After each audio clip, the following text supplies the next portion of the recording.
महानगरपालिकेचे माजी आयुक्त हे स्मार्ट सिटीचे सीओ नसताना त्यांनी जो काही आर्थिक गैरव्यवहार त्या ठिकाणी केला त्या संदर्भात आज विधानसभेमध्ये लक्षवेधी लागली होती आणि त्यावर आम्ही मागणी केली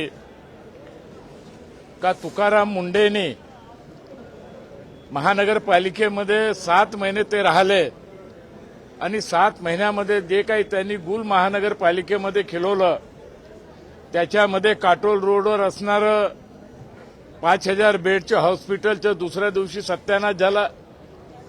17 कर्मचाऱ्याला कायद्याच्या अंतर्गत शासनाने आदेश दिले होते त्याला ओव्हर रूल करून त्या 17 कर्मचाऱ्याला सस्पेंड केलं। स्मार्ट सिटीच्या अंतर्गत त्यांनी अधिकार नसताना त्याने गैर कारोबार त्या ठिकाणी केला। कंत्राटदाराला अधिकार नसताना चेकवर सही करून त्यांनी पैसे दिले। असे अनेक मुद्दे आज विधानसभेमध्ये त्या ठिकाणी मी आणि प्रवीण दटके यांनी मांडले।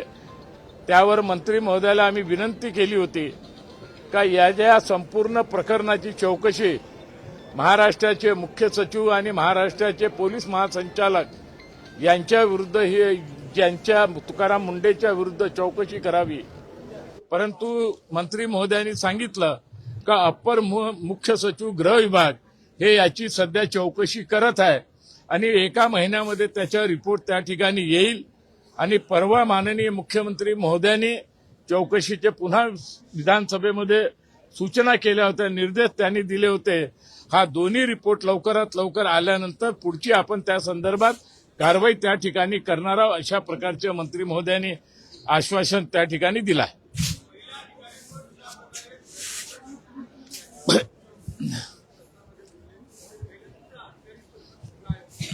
नाही, महाराष्ट्राची ही पहिली घटना आहे का तुकाराम मुंडे सारखा एक IAS अधिकारी ज्या स्मार्ट सिटीच्या अधिकाऱ्यांनी त्या फाईलवर सही करण्यास इन्कार केला, ते बेकायदेशीर विषय होता, बेकायदेशीर ती फाईल मूव्ह करायला सांगितलं आणि त्या तुकाराम मुंडेंनी त्या बाईले एका मुलीला एका अधिकाऱ्याला रवी भवनच्या आपल्या कॉटेजमध्ये बोलून तिला टॉर्चर त्या ठिकाणी केलं आणि एका अधिकाऱ्याला महानगरपालिकेच्या आपल्या चेंबरमध्ये बोलून त्यांनी टॉर्चर केलं। हे दोन्ही महिला त्या ठिकाणी रडत निघाल्या आणि सदर पोलीस स्टेशनमध्ये त्यांनी त्यांच्या विरुद्ध तक्रार त्या ठिकाणी दाखल केली। त्यावेळेचे महापौर संदीप जोशी यांनी पुरावे सहित बँकेचे डॉक्युमेंट सहित सगळे पूर्ण स्मार्ट सिटीचे डॉक्युमेंट सहित तेही तक्रार त्यांनी सदर पोलीस स्टेशनमध्ये दाखल केली। कारण सीओचे अधिकार तुकाराम मुंडेले नव्हते, त्या ठिकाणी कोणताही हस्तक्षेप करण्याचा अधिकार त्यांना नव्हता, परंतु थातरमुतर काहीतरी अधिकाऱ्यांनी गोलमाल करण्याचा त्या ठिकाणी प्रयत्न केलाय। लवकरात लवकर अप्पर मुख्य सचिवाचा रिपोर्ट त्या ठिकाणी येईल आणि परवाच्या दिवशी माननीय मुख्यमंत्री महोदयांनी जे सभागृहामध्ये सांगितलं तेही रिपोर्ट लवकरात लवकर येईल आणि त्यानंतर आम्ही पुन्हा मुख्यमंत्री महोदयाला भेटणार आहोत का हे प्रकरण फार मोठं आहे, हे काही लहानसं प्रकरण नाही आहे। महाराष्ट्राच्या इतिहासामध्ये महिला त्यांच्या खालच्या महिला अधिकाऱ्यांनी त्यांच्या विरुद्ध पोलिसात तक्रार दाखल करणं ही फार मोठी दुर्दैवी बाब आहे आणि म्हणून या संपूर्ण प्रकरणाची चौकशी राज्याचे मुख्य सचिव आणि पोलीस संचालकाच्या माध्यमातून व्हावी अशा प्रकारची मागणी आम्ही माननीय मुख्यमंत्री महोदयाकडे करणार आहोत।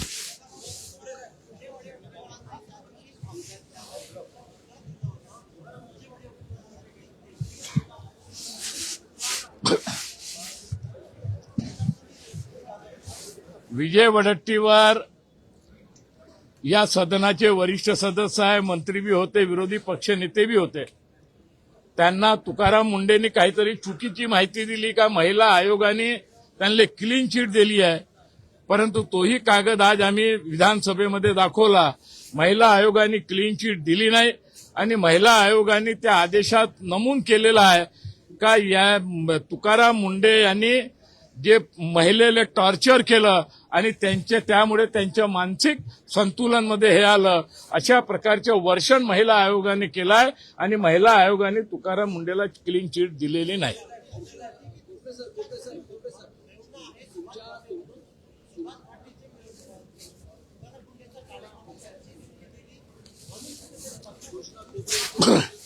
नाही, हे टोटली चुकीचं आहे.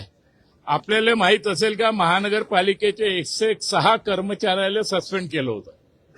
त्यापैकी 89 कर्मचाऱ्याला शासनाच्या आदेशाप्रमाणे घेण्यात आलं. क्लास 4चे अधिकारी हे तुमचे लेबर कोर्टामध्ये केस सुरू होता.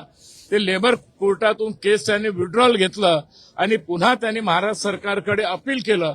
महाराष्ट्र सरकारने 17 कर्मचारी घेण्याचे आदेश हे त्यावेळेस त्यांनी दिले. ते रजू झाले. पहिले 4.5 वर्ष काम केलं, नंतर 6-7 महिने काम केलं आणि ती नसती विभागाने, ज्या विभागात सामान्य प्रशासन विभागाने त्यांना 89 प्रमाणे बेनिफिट देण्यासंदर्भात ती फाईल गेली असता आणि त्यावर तुकाराम मुंडे अचानक आले आणि त्या दिवशी रजू झाले आणि पहिली फाईल म्हणून त्या 17 परिवाराचे जीवन नष्ट करण्याचे काही कारण नव्हते.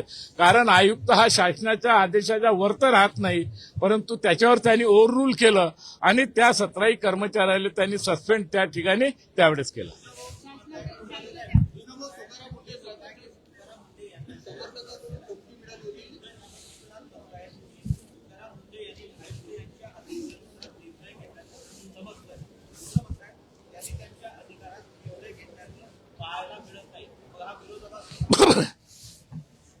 आम्ही त्यांना स्पष्ट रूपाने विचारलं का यांना सीओचे अधिकार हे कोणी दिले. सीओचे अधिकार कोणी दिले, कारण त्यावेळेस स्मार्ट सिटीचे जे चेअरमॅन होते त्यांनी स्पष्ट रूपाने म्हटलंय का आम्ही अधिकार दिले नाही.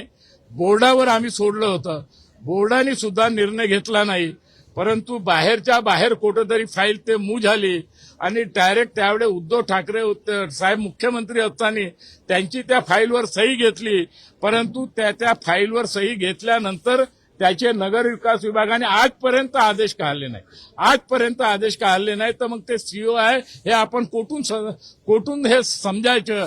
आणि म्हणूनच आता हा 20 ऑक्टोबरले ते 2 लाईनचे जे पत्र जे नगर विकासाने काढलं, जे 5 वर्ष त्या पदावर नसताना आता त्यांना त्या पदाचे आदेश त्यांनी काढले, हे टोटली गैरकायदेशीर आहे, बेकार आहे. आणि त्यामुळे हे नियमाले धरून ते आदेश निघालेले नाही. अशा प्रकारची आम्ही मागणी केली.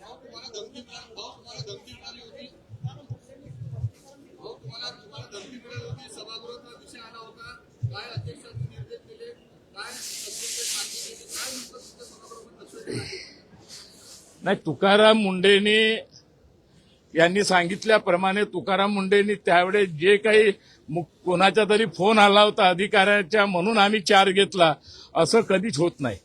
ऑफ द रेकॉर्डवर नगर विकास विभाग ऑर्डर काढते, त्याच्यावर मुख्यमंत्र्याचे अप्रूव्हल राहते. अशा प्रकारचे या 5 वर्षामध्ये कसल्याही प्रकारचे आदेश निघाले नाही.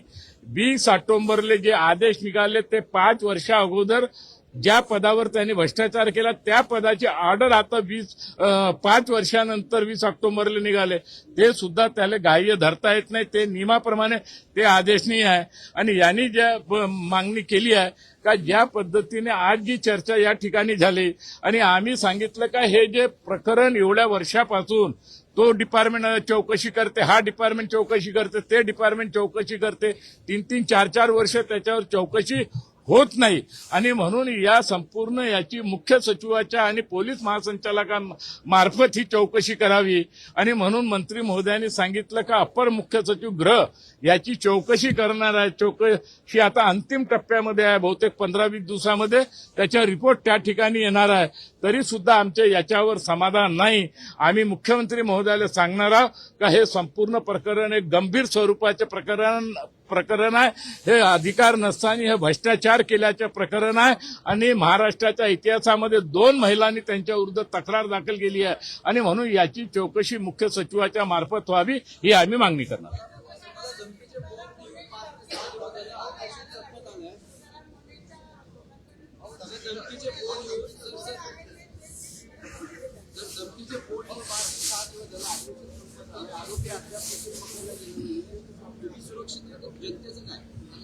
नाही, हे प्रकरण लगातार 8-10 दिवसांपासून मीडियामध्ये बी गाजत आहे, वर्तमान पेपरमध्ये बी गाजत आहे. आणि तुम्हा सगळ्याला हे माहीत असेल का तुकाराम मुंडे हा मीडियाने एनजीओचा प्रेमी होता. हे महानगरपालिकेच्या सगळ्या नागरिकांनी बी पाहिलाय, सगळ्या राजनीतिक पक्षाच्या लोकांनी पाहिलाय आणि सगळ्या अधिकाऱ्यांनी पाहिलाय तुम्हाला माहित असेल का 20 वर्षामध्ये 24 बदल्या त्या अधिकाऱ्याच्या झाल्या आणि जिथं जिथं गेले तिथं तिथं त्यांनी हा रेकॉर्ड आपला कायम ठेवलाय. तो विकासाच्या नावावर ते झिरो होते, लेकिन मीडिया आणि एनजीओच्या ते हिरो होते. आणि म्हणून जे प्रकरण 8 दिवसापासून गाजत होतं, 8 तारखेला मला पुन्हा 2 लोकांचे मला फोन आले. मी त्याच्या एफआयआर दाखल केला. एक आरोपी त्याच्यामध्ये ट्रेस बी झाला असं पोलिसांनी सांगितलं. पुन्हा 9 तारखेला पुन्हा रात्री मला पुन्हा फोन आले. त्याची तक्रार मी पोलीस कमिशनरकडे तक्रार दाखल केली आहे. त्यांनी एफआयआर बी दाखल केला आहे. बहुतेक त्याची कारवाई युद्ध स्तरावर सुरू आहे आणि लवकरात लवकर काहीतरी त्याचे परिणाम.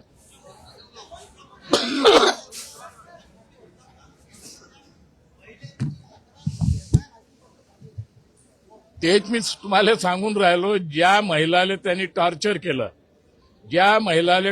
केलं, त्यांनी सदर पोलीस स्टेशनमध्ये पूर्ण विवरण त्या ठिकाणी लिखित स्वरूपात तक्रार दाखल केली.